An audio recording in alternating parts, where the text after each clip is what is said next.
Hi everyone, and thank you so much for joining me today. I try to give you as much info as I can, and feel free to ask anything. I'll try to answer the questions. So today is about outstanding composition, and I really focused on composition. I put everything else on the side, and I try to focus on composition, and I take you through how I think and what composition is for me. So if you can go over to the next slide.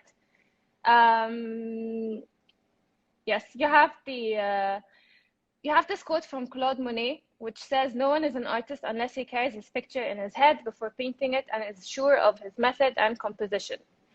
And you wonder when you see someone like Claude Monet say something like that. I think I myself grew up thinking that art is something that you are born with. Being artistic and creative, something that you're born with. And now I learned that it's not that way anymore, that this is something that you nurture and something that you learn and something that you need to practice over and over again. And I started with this quote because I think it's very important that everyone understands the importance of planning. I recently learned this, and I think it was a game changer for me. It changed everything, really, because the minute you go in a shoot prepared and knowing exactly and having an exact image in your mind of what you want to shoot, you leave the room for your creativity and imagination, and you are prepared to everything that is to come. And I'm going to take you through how I do that. So if we go to the next slide, you will see this image of the mushroom quiche, and I want to think about the image and look at it. So for me, the most important thing in this image is, and I wanted to portray the different sizes, textures, and types of mushroom. That was the key for me. So everything in this image, I tried to based on that. I tried to create based on that. And this is what I think everyone needs to do. You need to plan and think ahead and ask yourself, what do you want the viewer to see? What do you want the people who see your image experience? And then you plan very carefully in your head and think about colors, the light, the composition, all the elements and props, and plan every single detail.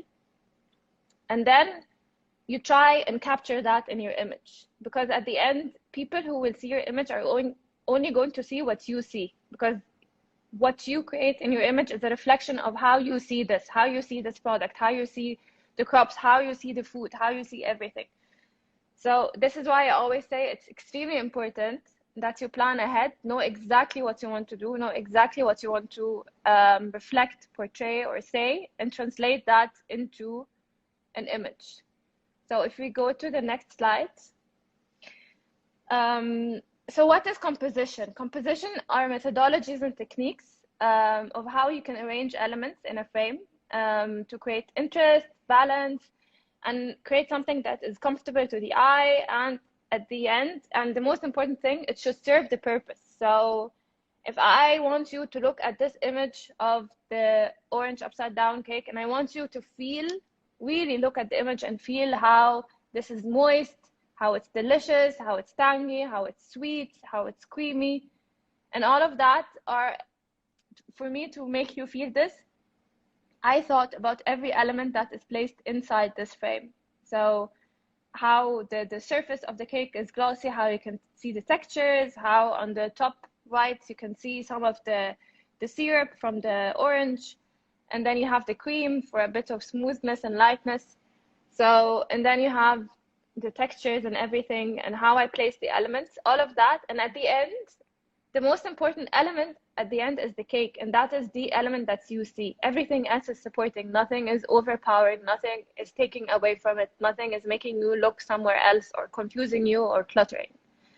But you always have to remember that these tools that I'm going to share with you are guidelines. You have to learn them and have them in the back of your head.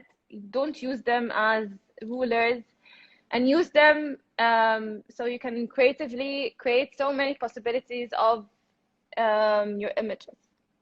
So if we go to the next slide, Again, composition is not something that you impose on your images. Composition is something that you think of before and use. It's a tool for you to guide people into your frame, to introduce them to the subject you want to talk about, you want them to look at, you want them to be interested in.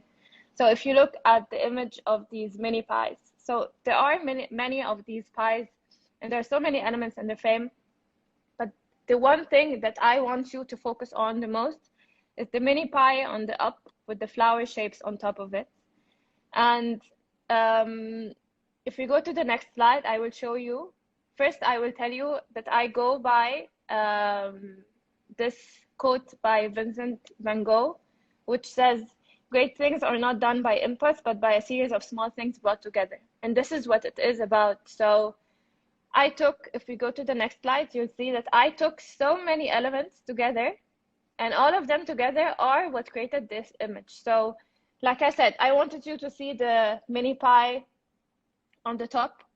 So I kept repeating the pattern or of the flower everywhere in the frame, even in the cut apples. I had that. I made sure that I cut the apples in a way that you can even see the flower shape in the apples. You can see that I used the brush and I used the cutter in a direction that would point your eyes into the frame. And almost the only geometry that I used is the circle to make things harmonious and not take your eye of it. So again, not one single element in the frame does not belong there. Not one single element is taking away from the story. It's creating clutter. All of them together are creating the composition that makes you feel comfortable, that gives you the feeling I want you to feel. So if we go to the next slide. Before I go into each detailed composition technique, I want to talk quickly about negative space, balance, and symmetry. I think this is a very tricky topic that we all fall into. I think it's always difficult to find the balance between what is too much, what is too little, is this okay, is this not, should I add more elements, should I not add more elements? But I also think that once you feel comfortable in having enough negative space is the time where you're going to be more creative and more comfortable into expressing yourself more. If you look at this image, for example, there's so much negative space, but at the end, it's still balanced. Maybe here it is balanced because most of the elements are on one line and almost in the middle, and then you have the shadows on the right are really helping you. When something is dark, it's always heavier. So when you use this as a negative space, it does give this balance. And if you go to the next slide, I will show you an example of the negative space and the balance. So for example, you have this image, okay? So this is kind of symmetrical. You have the main subject in the middle, and then you have supporting elements on the right and on the left. If we continue to the next slide, and I take away the elements on the left, you will feel that something is not actually working right. Something is missing. Something does not feel comfortable to your eye. And if we go to the next slide again,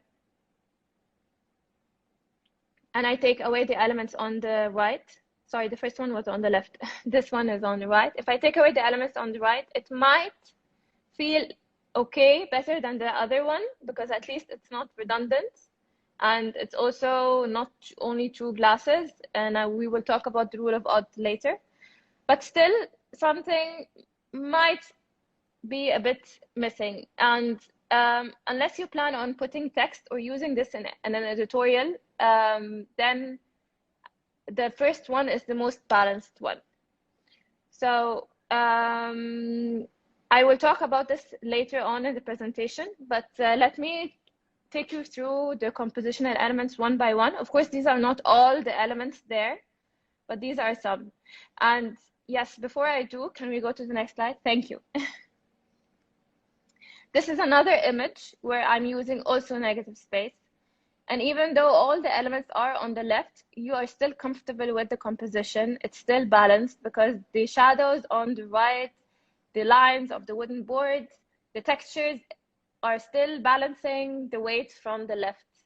And then again, like I said, you can have this, use this negative space for text, for a magazine cover, for something like that. So if we move to the next slide.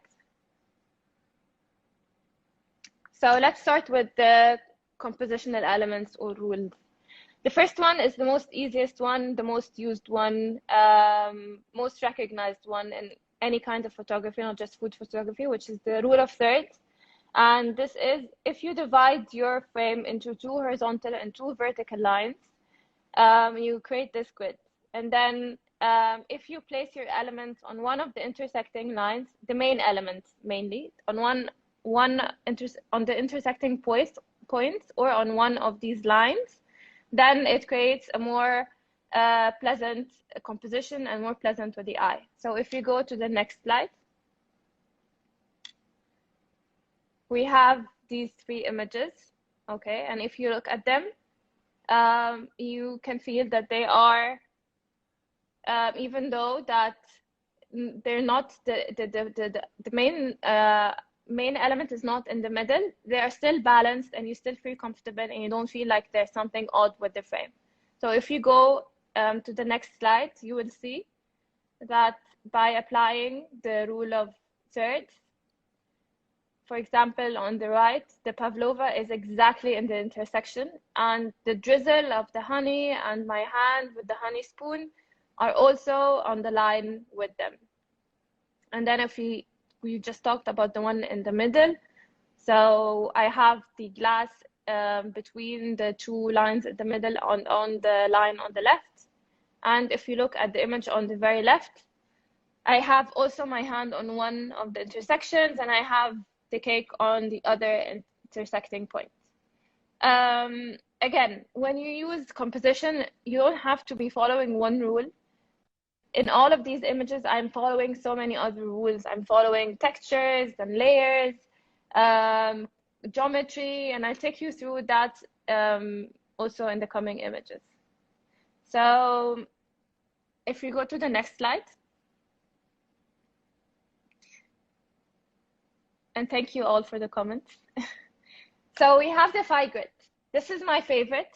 I don't use the rule of grid anymore. I think the phi grid is much more advanced and more pleasing to the eye. So the phi grid is the same as the rule of thirds, but the difference is that the phi grid has 2 narrow lines in the middle, and it's following the Gordon ratio. So if you go to the next slide, you will automatically see that the images where I'm using the phi grid, the main elements are closer to each other. And this closeness is something that I feel more comfortable with, more than having them 2 divided. So if you go one more slide, you will see how these are applied on the grid. So you have the 2 pumpkins, both on the intersecting point. And then you can see in the middle, I have all my elements on both the lines in the middle. And on the left, I have the main pie on the intersecting point, the second one on the other intersecting point. So yes, exactly. So for me, this creates more closer, more comfortable compositions. I know that this is something, so each photographer says, okay, I feel more comfortable using this one, or I feel more comfortable using that one. At the end, you can choose the one composition technique that you like. But I honestly feel like this is much more advanced and more pleasing. And I'll show you in the next slide. You can see that I applied on the same image. I cropped a bit differently. So on the left is the rule of thirds, and on the right is the phi grid. And you can see, for me at least, the one on the right feels much more comfortable. The frame, the cropping, everything is much more pleasing and comfortable on my eye.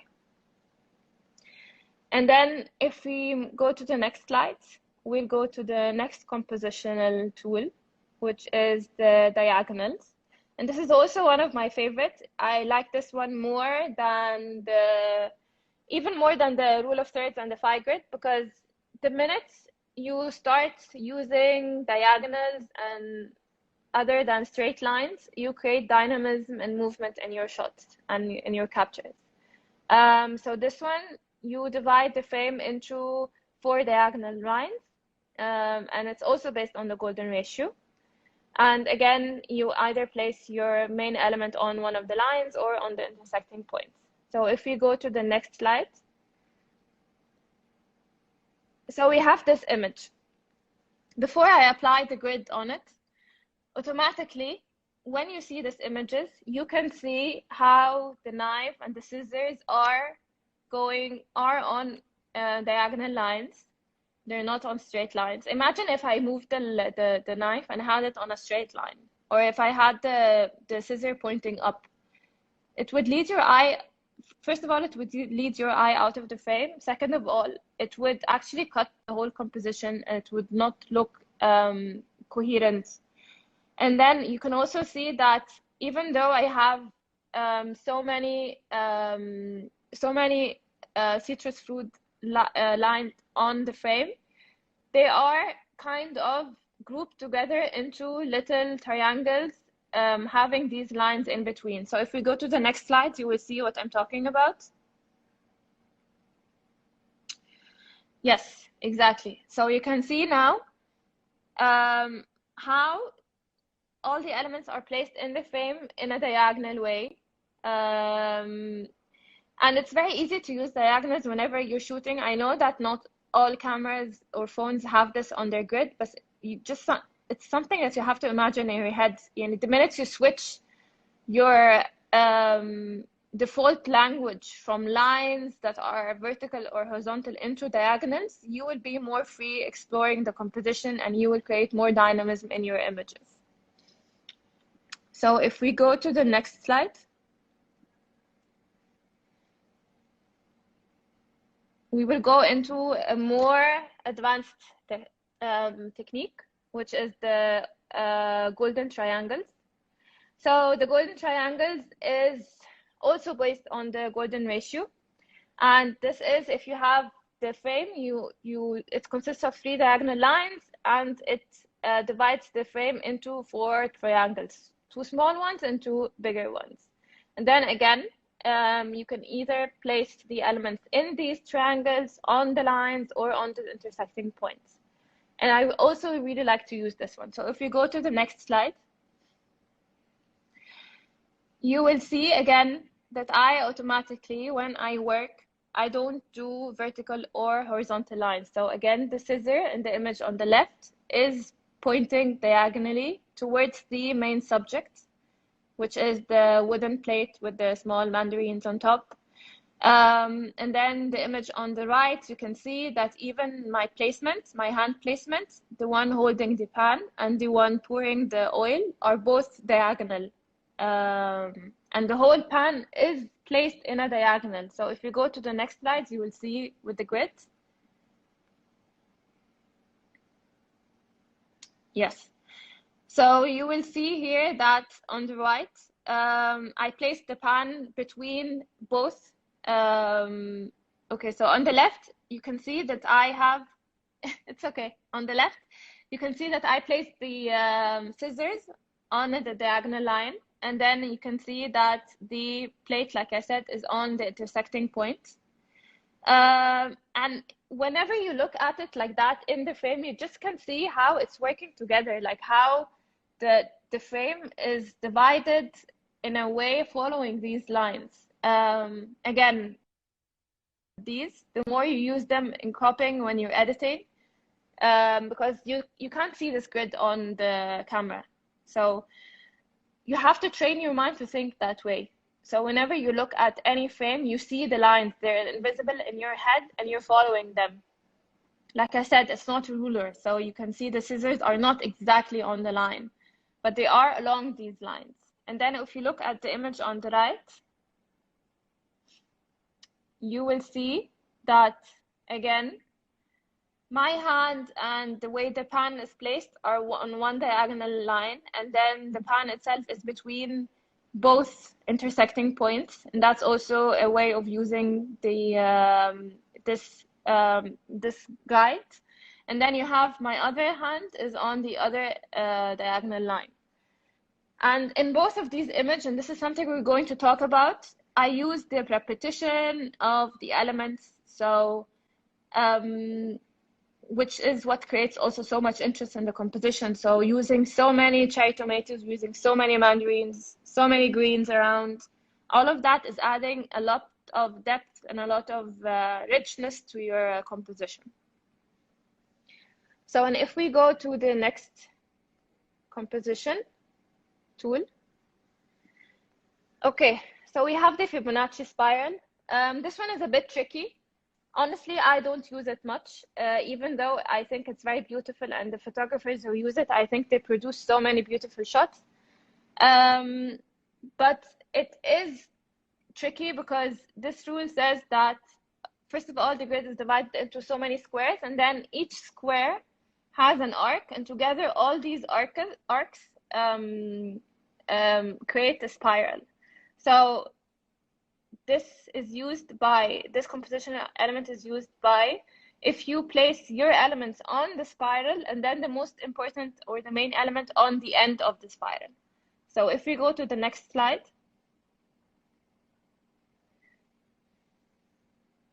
you will see that when you look at this, you will see that the elements are not placed on lines. They are kind of spiral or circular in placement. So if we go to the next slide, you will see that this is how they're placed. So all the sub-elements are placed on the spiral, and then the main pie is placed at the end of the spiral. Again, this is a bit tricky for me, at least. I don't think in circles much, but I think that this is a very flowy kind of compositional tool. It creates so much flow and so much movement, and I've seen so many photographers create interesting and amazing captures using this. And if we go to the next slide, there's another one that is similar to the Fibonacci spiral, which is the S-curve, and that's one that I actually used or feel more comfortable using. So the S-curve is if you place your elements on the frame, creating an S-curve. It's mainly like an S shape. So again, this creates so much movement, so much flow, dynamism in your images. So if you go to the next slide, you will see that this is a rule that you can apply on 45-degree and on flat.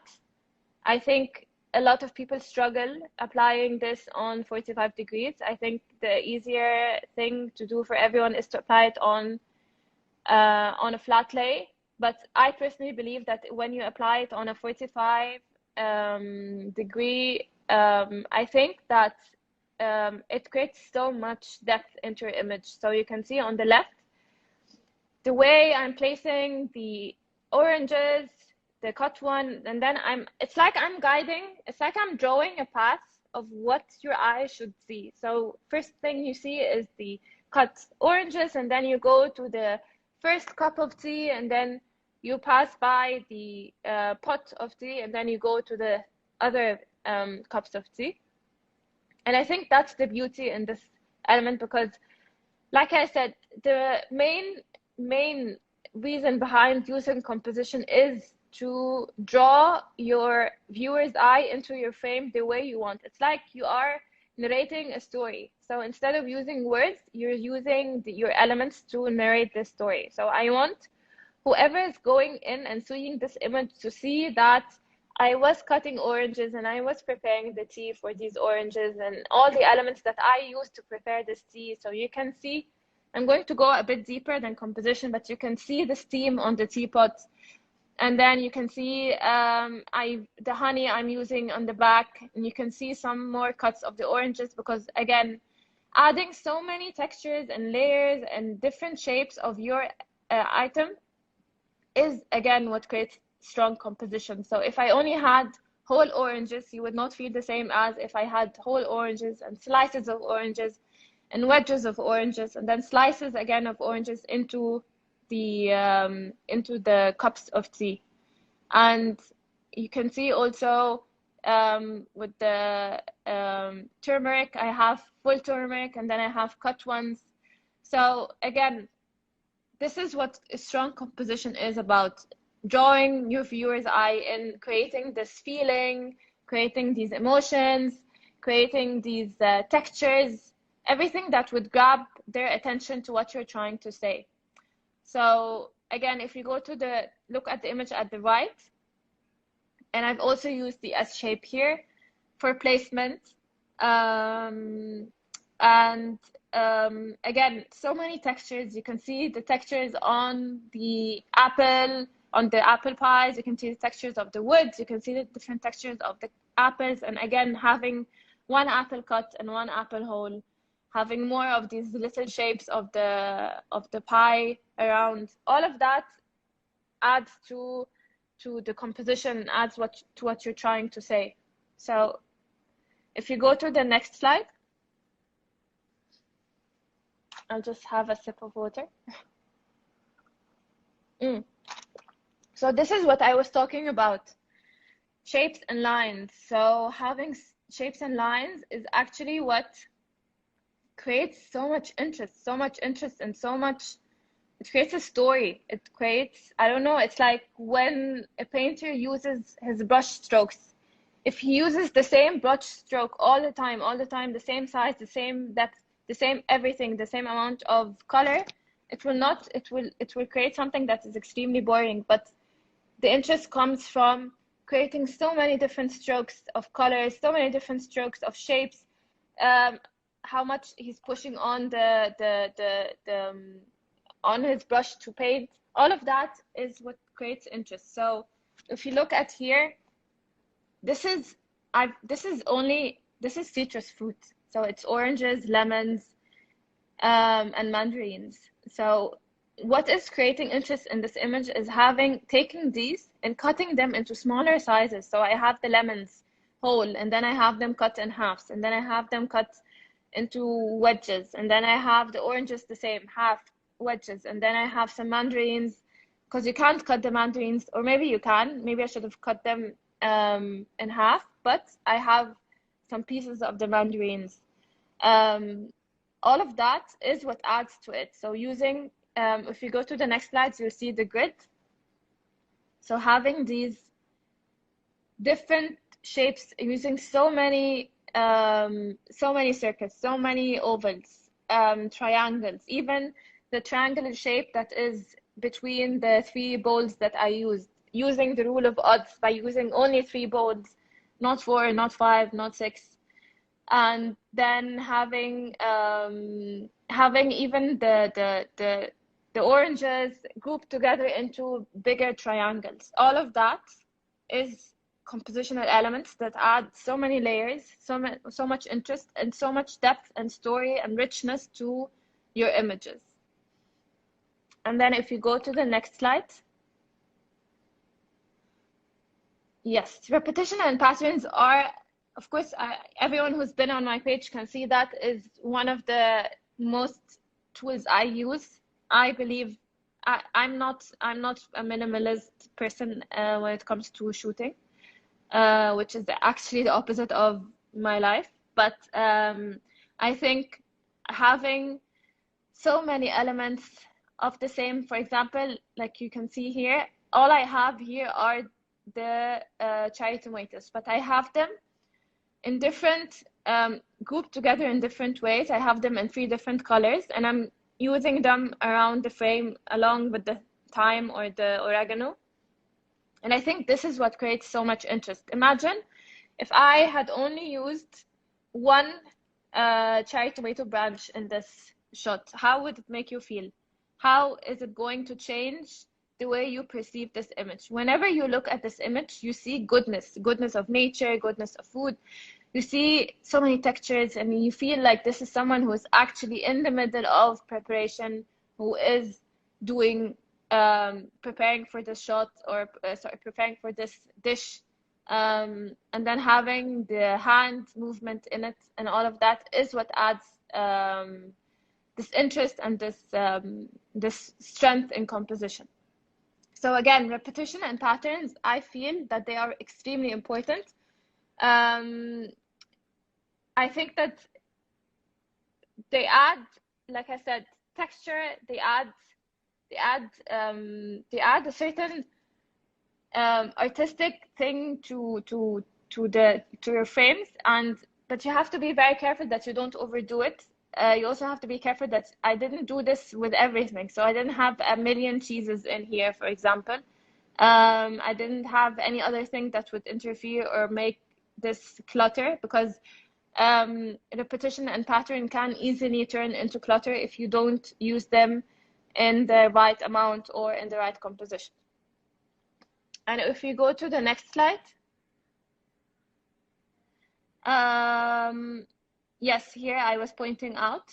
So like you can see, it's groups. That's something also that is very important whenever I work with repetition and patterns, and I've shown this to people before in workshops that I hold, is that whenever I work with that, I always work in groups. I always place things together in groups and think in groups, so they can be grouped and bundled together, and I don't feel that they are just put there haphazardly without a purpose.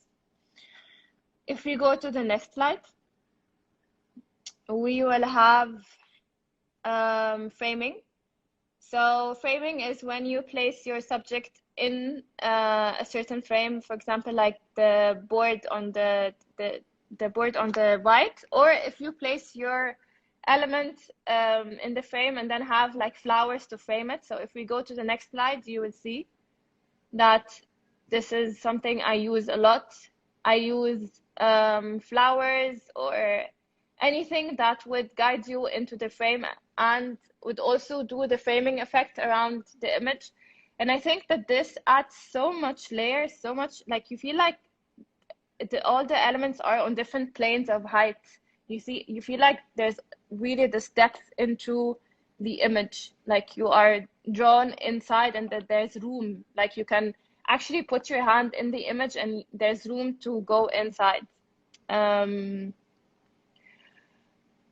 I think that is also and it's very easy to use that. So I think whenever I go shopping to prepare for my shoot, I always go by a flower shop and look at the different flowers or plants or whatever to use and how I can integrate this in my shot. I think, again, like I said, it adds so much depth to the image. And if you go to the next slide, you will see that I have, and I talked about this, layering and textures is also very important. Having textures and layering them adds so much richness and depth to your frame. It adds a lot of interest. When your eyes as a viewer see so many textures automatically, because we can't taste this. I can't taste the food in an image. I can only see it. But the minute I see the textures, it automatically translates into my mind in taste or in a feeling. So, but also, again, like the repetition, you have to be careful that you don't overdo it and create clutter. So I think from 3 to 5 or 6 layers are enough of textures, I mean. So you can see in this image, I have the napkin as a layer, the plate is the second layer, the round plate is the third layer, and then I have the mushrooms are my fourth layer. And if you go to the next slide, you will see that the image on the left, the pavlova, so I have the plate is a layer, and then I have the pavlova as the second layer, and I have the cream and the sauce as a third layer, and then I have the cherries as the fourth layer, and then I have the flowers as a fifth layer. And all of these layers together, they tell a story. Each layer tells a different story. So whenever your mind sees this, they can see that the pavlova is very fluffy because you've tasted that, and then you have the cream, so you feel like, okay, so there's something creamy in it, and then you have the sauce, so you taste this in your mind, and then you have the cherries and the flowers, and the same thing goes to the other one, to the shot on the right. you have also the napkin, and then you have the plate, and then you have the gazpacho, and then you have the garnish that I have on top of the gazpacho. And imagine if I only had the gazpacho without the toppings of it, for example, or if I removed the napkin, or always imagine if you have removed one element, how would it feel like? So, and also when you're adding elements again in the frame, make sure that you only add something that is relevant, only add something that adds to your story, only add a texture or a layer that actually adds to what you're trying to say, not just layers. So you don't want to just use layers to create layers. You want to use them to tell your story. Again, I always keep repeating that because I think it's the most important thing. You are telling a story, so think of what you need to do and what you need to say to tell the story. If you go to the next slide, we will have the rule of odds. So the rule of odds means that it is more pleasing to the eye that you use your elements in numbers of 3, 5, or 7. If you go to the next slide, you can see I've used an example of the asparagus soup. And one time I have the bowl peeking from the upper right, and the other one I removed the bowl. So if you look at that, how does it make you feel? Like, do you see how adding this peeking bowl adds an element of, like, you want to see what is there and you can't really see it, but it kind of adds like stability or like support, or like it's important, even though it's that small in the frame. But the minute I removed it, you can see the difference between this one and that one. Yeah, exactly. Okay, so these are all the elements and guides that I'm talking about today. Of course, these are not the only ones there. There are so many other ones. But if you go to the next slides, you can see that most of these elements are also used as cropping guides. So whenever you are using Photoshop or Illustrator to edit your images, when you crop them, you can see the guides and you can use these to crop, because as important as it is to use composition in your images, it's also extremely important to know how you're going to crop when you're editing, because you can just ruin everything you've built by doing a wrong crop, by cropping something important, or by cropping in a way that would actually take away from this. So if you go to the next slide, I want to talk about something at the very end of this that is important, that you can think creatively. You don't be afraid to use harsh light or to use your surface, for example. So on the image on the left, I used harsh light to create this very deep shadow that goes in parallel with the with my golden triangles, with the diagonal line from this compositional grid. And then on the right, you can see that instead of placing the pumpkins in a box, for example, already the surface that they're on, the table, is creating this framing effect in the image. And if you go to the next slide,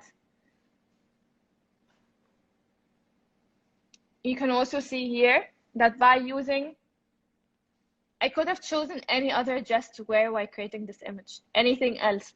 But choosing this dress that has these creases in it that are complementing the folds in the pie, and also my fingers are complementing, and my hand movement, everything is adding to all that, so that you can see all the lines. Like as if I'm telling you in this frame, I want you to see lines here, lines there, lines here. And this repetition is, at the end, is the language that I'm using. And then if you go to the next slide,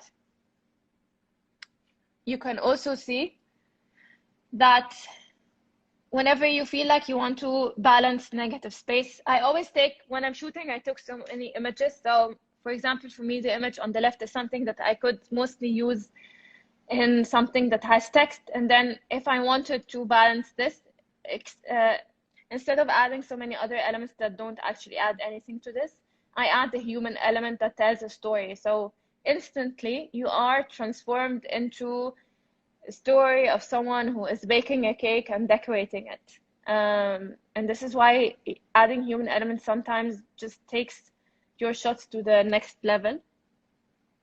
And if you go to the other slide, the next one, you will see that, again, adding here in the negative space, I added some movement to fill the negative space in a more creative way, other than adding any other clutter. So I still have this negative space that is very comforting, but I also added an interesting element of, yes, an interesting element of movement. So, and the last thing I want to tell you today is that the only way to become better is to improve your creative process. And I always keep telling this to everyone. In order to be able to think that way, to train your mind, you need to improve your whole process and plan, so that when you stand there to take a shot, you are really focused on how you want to place your element and what you want to do. And thank you. That's it. Oh, sorry. I mute my microphone Yeah, to mute. make sure Yeah. your voice is very clear. Okay, so wow, it's very amazing today. Perfect. I'm Thank stunned you. with all of the techniques here. It's very detailed, and it's very yeah. It's something we can apply in your photo session. Okay, so wow. Okay, so Yes. if you already learned tonight, and then we want to continue learning from you how to do it. Yes. Can we Well, learn more from you? yes, of course you can. I am giving a workshop next week, 2-day online workshop, where I go in depth more on these techniques. And I also talk more about other things like color, like how to evoke emotions, how to do storytelling, how to use the colors, composition, and elements and everything. And that's one day. And the other day, I'm doing a live shoot where you can take the journey with me of how I think, how I prepare myself for a shoot, and how I go through a whole shoot, just creating all of that. So if you're interested, send me a message for more details. And that's Wow, next week. okay. Yeah. So there will be a workshop next week. Oh, Yes. okay. Yes. Online So, workshop next week. wow, amazing. So if you guys interested to learn more from Mariam, okay, can you explain when is the date On for the the workshop? 28th and 29th. Ah, I Sunday and see. Monday. Sunday and Monday. Wow, Yes. perfect. Yes. Okay, so if you guys interested to learn more from Mariam, okay, so you can just a direct message in Mariam's Instagram Yes. account. So Exactly. if you guys have questions about tonight's session, about the composition, you can drop your question in the question box below so we can discuss it together. Okay, so we have a question about apps for cropping. Okay, what apps you use to do the cropping? I actually when I'm editing, I'm using either Lightroom or Photoshop to do that. On your phone, when you try and crop on your phone, the only thing you're going to find is the rule of thirds. But on Photoshop and on Lightroom, when you click on the cropping button and then you click on O, it keeps changing all the grids, and then you can choose the grids you want to use. Ah, I see. Okay, so Yes. you can use the Photoshop and also the Lightroom for the cropping. Okay, so Yes, we exactly. all of the composition already have the cropping guideline in the Lightroom and Photoshop. Okay, Yes. so um, if we are still new in food photography and we want to start to do the composition, um, then what is the challenges for the new photographer? So we can know the challenges and then we can overcome the challenges. So can you mention what is the challenges in doing the composition? I think the challenges of doing composition for me, at least when I started, was that I did not prepare. Like I said, I just went in there and then I had so many elements on the table and I was just trying to arrange them and I kept trying to arrange them and every time I tried harder, they just wouldn't work. And I think what helped me overcome this is by, like I said, asking myself, what is it that I want to say? So at the end, this image is a reflection of something I want to tell. It's a story I want to tell. So I want to tell you a story and I need to think, okay, how can I tell you this story?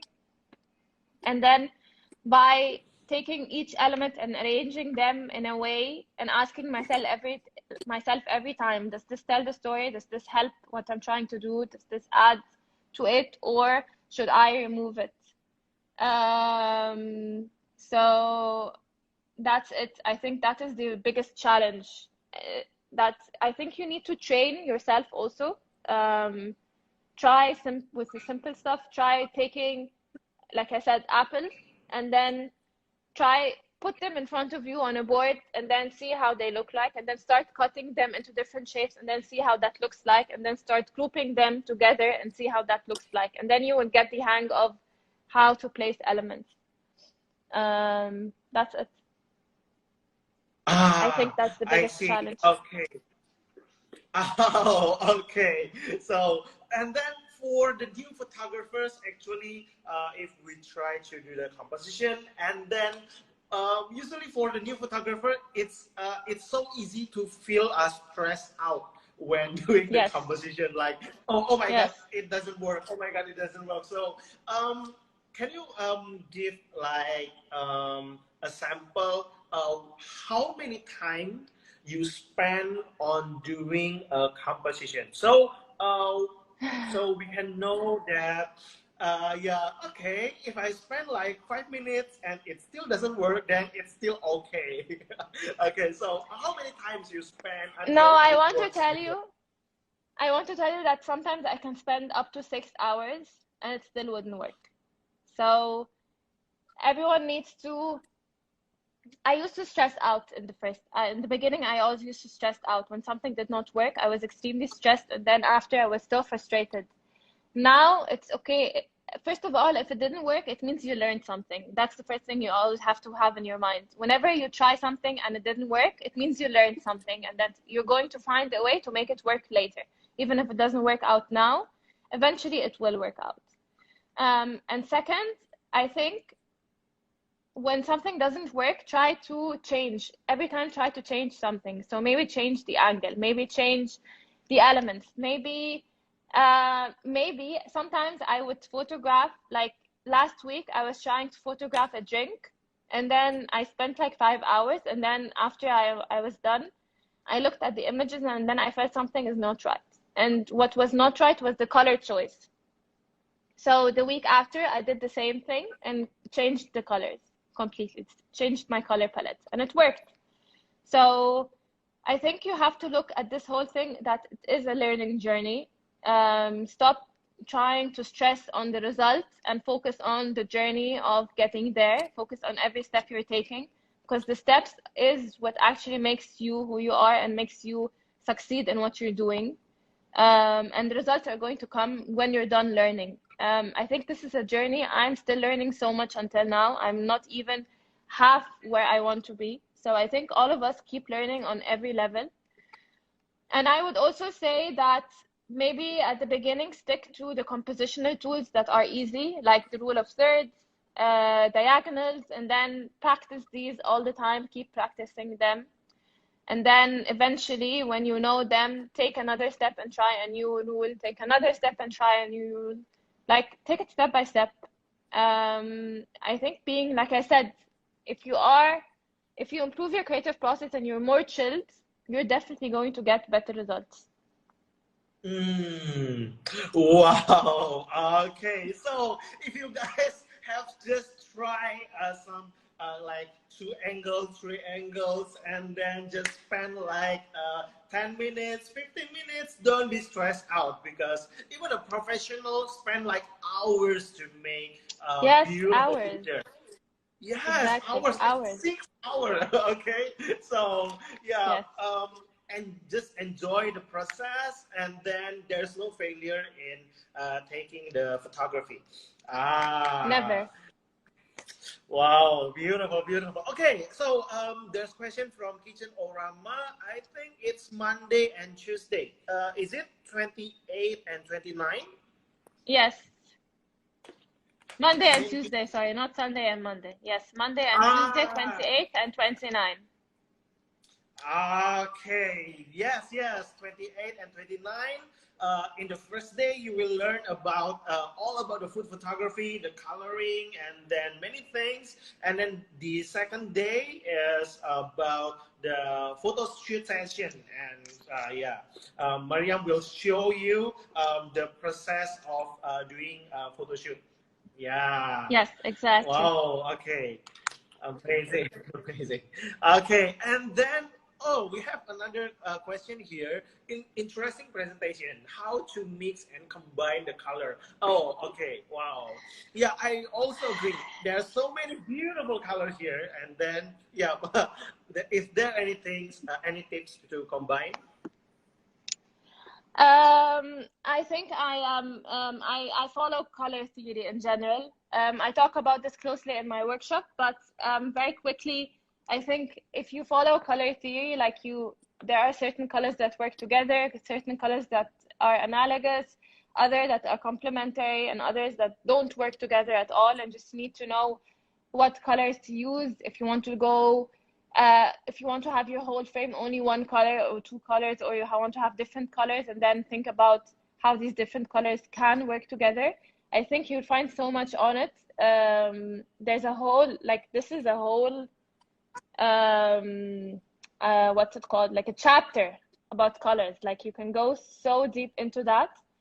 But like I said, the shoot I did last week, I was trying different colors together. So I was mixing green, yellow, and purple, and it didn't work out. And you can see it instantly in the frame, even though practically they should work together in theory. But when I applied this on real life, it just didn't work. So I removed the yellow the next time, and I shot only purple, green, and white, and it worked perfectly. So I think that's part of the planning. Part of the planning is that you think not only about composition, like I said, you also need to think of colors, of your lights, of the elements, of the props you're using. All of that is something that you need to plan ahead and see. And I like to place my elements on my board all together and look at them all together and see, okay, they work, no, they don't. Maybe I need to remove this, I need to replace that. Let's see, or maybe something I want to try and see if it works, like a plate. Sometimes you have a certain color or a certain pattern in mind, and once you start working, it just doesn't work. So you have to remove it. You have to let go and try and find another solution. Ah, That's it. I see. Wow. Okay. Yes. Wow. Amazing. And then, yeah, maybe I can, maybe this is the last question. Okay. So we have question from Priscilla. Okay. How do you make sure you don't see the camera shadow when you take photo from above? It depends on the direction of your light. So whenever I'm shooting, I always have the camera opposite to the light. So it doesn't add any shadow on my, so yeah, so it doesn't add any shadow on my frame. So if I have the light coming from here, I have my camera on the other side shooting from here. If I'm doing overhead. Ah, I see. Yes, yes, yes. Wow. Okay, I think that's all for today. Wow, today is very Thank you. inspiring. Thank you so Thank much, you so much. Mariam. Thank you, guys. So happy to be Wow. here. Wow, okay. I also learned so much from you. Okay, I take many notes Thank you. for tonight. Wow, thank you. So it's really Amazing. amazing. So, yeah. So, once Yes, again, if you guys want to learn more from Mariam, okay, maybe we don't know when is the if there's any sessions in the next, but there's a session for the workshop on the next week. So yes, if you guys interested to learn more, you guys can join and direct message to Mariam's account. So once again, I'll yes. show the Mariam's account here. Okay, so please make sure you add her account and also see many beautiful picture here. Wow. Okay, I'm sure Thank you you. want to learn so much from this session. Okay, so thank you so much, Mariam, for tonight. We are really Thank you blessed to so have you. much. Thank Okay, you. so The pleasure is mine. okay, Thank you. yeah, Have a okay. nice Thank you, my night. friend. Okay, see you Thank you. Thank in you. the next collaboration. Yes. Okay, bye Bye bye. bye. Bye.